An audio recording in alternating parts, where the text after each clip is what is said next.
High-Tech Center for Nigeria Women and Youth started exactly May 4, 2004. And it's been an incredible journey, 20 years down the line. I want to thank God for the privilege of being the host and the CEO of the High-Tech Center. While we started, it was a focused organization, non-governmental, not-for-profit, to bridge the gender gap between the women and the men in the tech sector. As at that time, obviously, we have very few women who even know what to talk about in technology, and in IT or whatever, computing generally. And then we began with the sensitization to a local government area in Osun State, Ife East local government, led then by the Prince Paula Adewusi, who was the chairman and today is the deputy governor of Osun State. Thank you so much, sir, for that great beginning with you. We started and it went on looking at women, talking to them about computing, the opportunities they can have, and the privileges of them even engaging with their children if they know, because that was the advocacy. If you know how to do it, like we say, train up a woman, you're trained up a whole nation. That was a big slogan. And then we added our whole power up women, because I realized that one of the things that makes a lot of women not being interested was because they thought, that machine, how will I touch it? And I can tell you that when we started, there were quite a lot of those funny moments where women cannot touch the mouse. They were scared and the rest of them. But over time, the myth was demystified and a lot of women began to come in. And then, of course, the major opportunity was to see the girl child in school. If we are trying to bridge the gap for women who are older, then we can do so much with the young ones as we catch them young policies. So we started with schools starting to create what we call the ICT clubs in school. And that club for girls, but over time, the boy child began to come and like we said, they get crashed.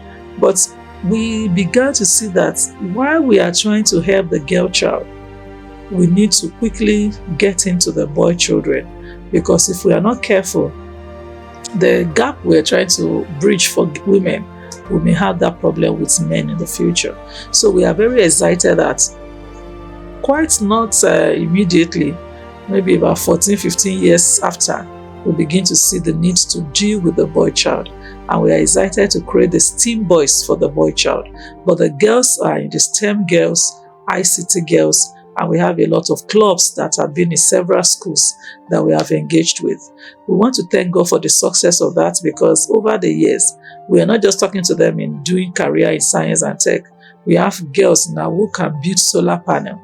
Girls and females who can develop some technologies like the LED bulb.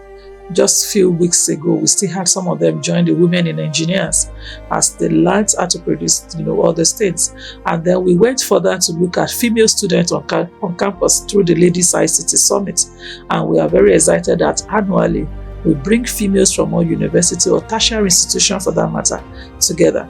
And why? Because they need to graduate and become better, empowered, ready to be the CEOs through their knowledge in technology.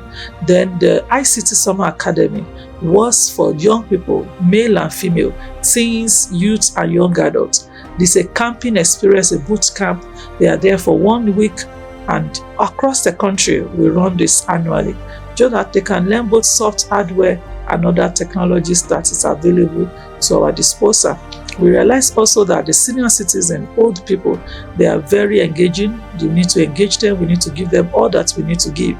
And we want to say thank God, because the Women's Tech Week, which as the women leaders also hold all the time. One of our initiatives that have started is what we call the Women and Youth Agri-Techpreneur. We realize the need for us to engage in sectorial interventions. And so we have our Greek program and we have security program, SAC community policing. All of these initiatives with the Nigerian Tech Rally, which is a combination of stakeholders coming together to do what we can do with policy. And we want to say 20 years down the line, In our capacity building program, where we have the High-Tech Training Institute, we have a lot of courses running on a weekly basis. We are calling on everybody in Nigeria. We can be in any state, we can be in any local government. If you want to support us, you want to sponsor us, please get in touch with us. 0803-424-1874 is a number to call. 0803-424-1874 is the number to call. Reach out to us on our website, see more of what we do. I want to say thank you, God, for 20 years of this exploration in developing women, youth, and men. The Tech Men Act began. Men, you are welcome on board. Thank you, and we thank God for these 20 years. Happy 20th anniversary to us in High Tech Center for Nigerian Women and Youth.